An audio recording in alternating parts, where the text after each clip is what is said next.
আসসালামু আলাইকুম viewers, welcome back to my channel. Viewers, diet করার কথা ভাবছেন? ডায়েট করার জন্য আমরা সাধারণত শসা, টক দই কিংবা সালাদ খেয়ে থাকি, কিন্তু আজ যদি টক দই আর শসার মিশ্রণে রায়তা তৈরি করি তাহলে কেমন হয়? সো ভিউয়ার্স, কথা না বাড়িয়ে আসুন এই রায়তাটা কিভাবে তৈরি করা যায়, লেটস সি। রায়তা তৈরির জন্য ফার্স্টে আমি একটি বাটিতে নিয়ে নিচ্ছি 1 কাপ টক দই।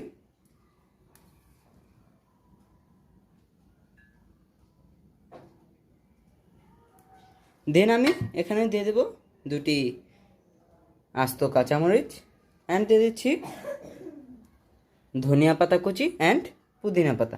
এগুলোকে আমি একটু চাপ দিয়ে এখানে দিয়ে দিচ্ছি।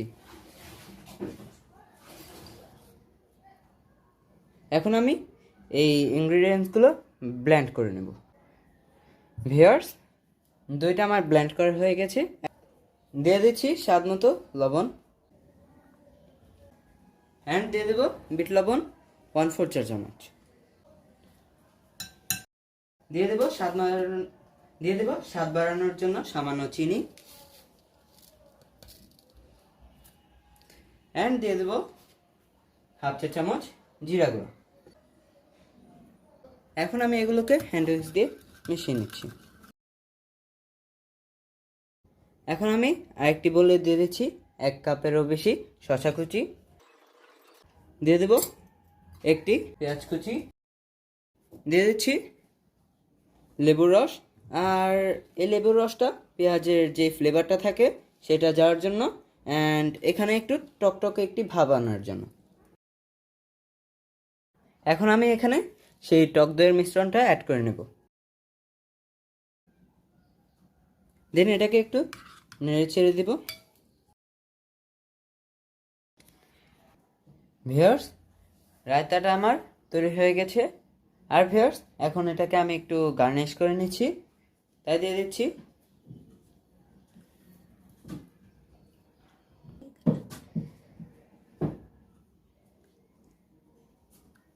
ভিউয়ার্স, আমি এই রায়তাটাকে অল্প চিলি ফ্লেক্স দিয়ে অ্যান্ড কিছু পুদিনা পাতা দিয়ে ডেকোরেশন করে নিচ্ছি।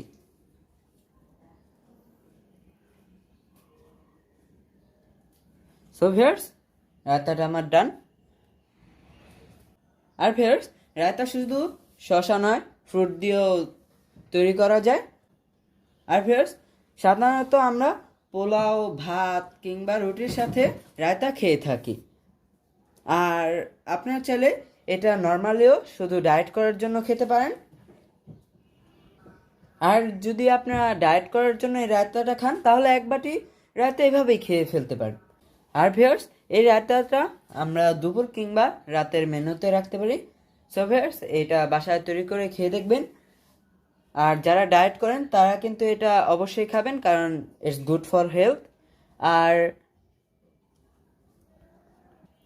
আর আমার ভিডিওটা যদি আপনাদের কাছে ভালো লেগে থাকে ভিডিওটাতে লাইক করবেন অ্যান্ড আমার চ্যানেলটা সাবস্ক্রাইব করে আমার পাশে থাকবেন। আর ভিউয়ার্স, সারা বিশ্বের মধ্যে বাংলাদেশের ঢাকা শহর 6বার দূষিত শহর হিসেবে প্রথম স্থান হয়েছে। একটি কথা আছে, গাছ লাগান পরিবেশ বাঁচান, কিন্তু আমরা সবসময় নিজের কথাই বেশি ভাবি। তাই বলবো, গাছ লাগান, নিজেকে বাঁচান। অন্তত আমরা যারা ঢাকা শহরে আছি সবাই ভালো থাকবেন। আল্লাহ হাফেজ।